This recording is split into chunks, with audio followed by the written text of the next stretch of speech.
வணக்கம் நண்பர்களே, வாழ்க வளமுடன். நான் தான் டாக்டர் பாலகிருஷ்ணன், கோவையிலிருந்து.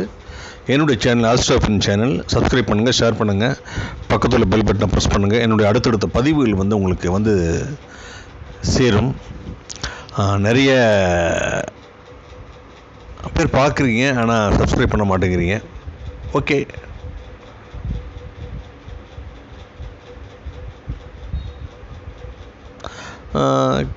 ஒருத்தருக்கு சில ஹாரோஸ்கோப்பை பார்த்தோம்னா திருமணமே நடக்காதுங்க. எனக்கு தெரிஞ்சு 46 வயசு. லாஸ்ட் டைம் ஒரு ஊருக்கு போயிருந்தேன். அப்போ ஒருத்தருக்கு 36 இன்னும் மேரேஜ் ஆகலை. ஸோ கண்டிப்பாகவே திருமணம் யாருக்கு நடக்கும் அப்படிங்கிற கேள்வி எல்லார் மனசுலையுமே இருக்குது. சரிங்களா? அதுக்கு தான் இந்த பதிவு. ரூல் நம்பர் 1ங்க. ஒரு ஆணோட ஹாரோஸ்கோப்பில் மனைவியை குறிக்கிறது சுக்கிரன். அந்த சுக்கிரனுக்கு குரு அல்லது சனியோட கான்டாக்ட், தொடர்பு, இணைவு, பார்வை இருந்தால் கண்டிப்பாகவே திருமணம் நடக்கும் அப்படின்னு ஜோதிட சாஸ்திரம் சொல்கிறதுங்க. அதே மாதிரி ஒரு பெண்ணோட பிறந்த ஜாதகத்தில் கணவனை குறிக்கக்கூடிய செவ்வாய். இந்த செவ்வாய்க்கு சுக்கிரன் அல்லது சனியின் தொடர்பு அல்லது இணைவு இருந்தாலே அந்த பெண்ணுக்கு நிச்சயமாகவே திருமணம் நடக்கும் அப்படின்னு ஜோதிட சாஸ்திரம் சொல்லுதுங்க. அதே மாதிரி இளமையிலேயே யாருக்கு திருமணம் நடக்கும் அப்படின்னு சொல்கிறாங்க. ஒரு ஆணோட பிறந்த ஜாதகத்தில் உள்ள சுக்கிரனுக்கு குருவோட இணைவு அல்லது கான்டாக்ட், குருவோட இணைவு அல்லது கான்டாக்ட் இருந்தது அப்படின்னா, பார்வை இருந்தது அப்படின்னா அவருக்கு இளமையிலேயே திருமணம் நடக்கும்னு ஜோதிட சாஸ்திரம் சொல்கிறதுங்க. ஒரு பெண்ணோட பிறந்த ஜாதகத்தில் உள்ள செவ்வாய்க்கு சுக்கிரனோட தொடர்பு அல்லது இணைவு இருந்தால் அந்த ஜாதகத்துக்கு இளமையிலேயே திருமணம் நடக்கும் அப்படின்னு ஜோதிட சாஸ்திரம் சொல்லுதுங்க.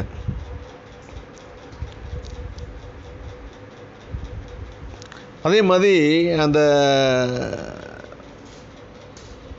சனி அப்படிங்கிறது லேட் மூவிங் பிளானட்.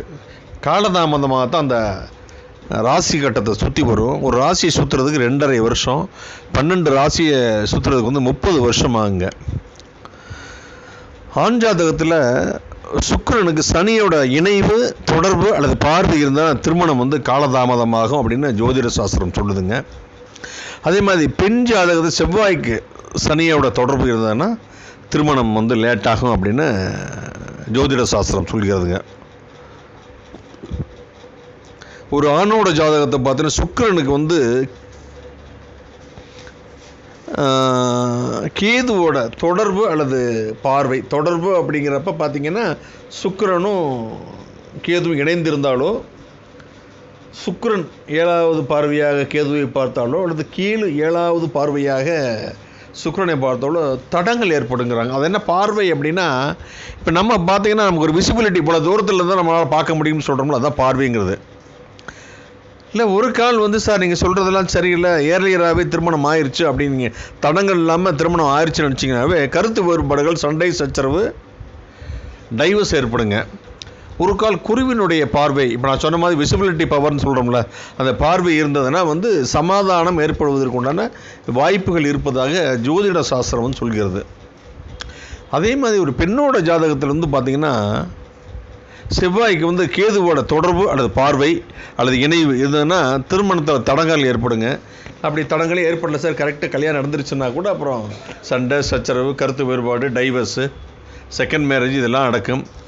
ஒரு கால் குரு பார்த்தார் அப்படின்னா இது குறைவதற்கு உண்டான வாய்ப்புகள் இருக்குங்க. அதே மாதிரி ஒரு ஆணோட ஜாதகத்தில் சுக்கிரனுக்கு ராகுவோட இணைவு அல்லது தொடர்பு ஏற்பாடு திருமணம் தடைபடும் அல்லது நடக்காது, ஐயா நீங்கள் சொல்கிறது பொய் நடந்துருச்சு அப்படின்னா அந்த பெண் நம்பிக்கைக்கு உரியவராக இருக்க மாட்டார், வேறொரு ஆணுடன் தொடர்பு இருக்கும். சரிங்களா? மீண்டும் ஒரு நல்ல பதிவில் நான் உங்களை சந்திக்கிறேன். உங்களிடமிருந்து விடைபெறுவது உங்கள் அன்பு நண்பன் doctor Balakrishnan. Astrology, prediction remedies, basic astrology classes, PhD வரை எங்களோட தொடர்ந்து நீங்கள் பயணம் பண்ணலாம்.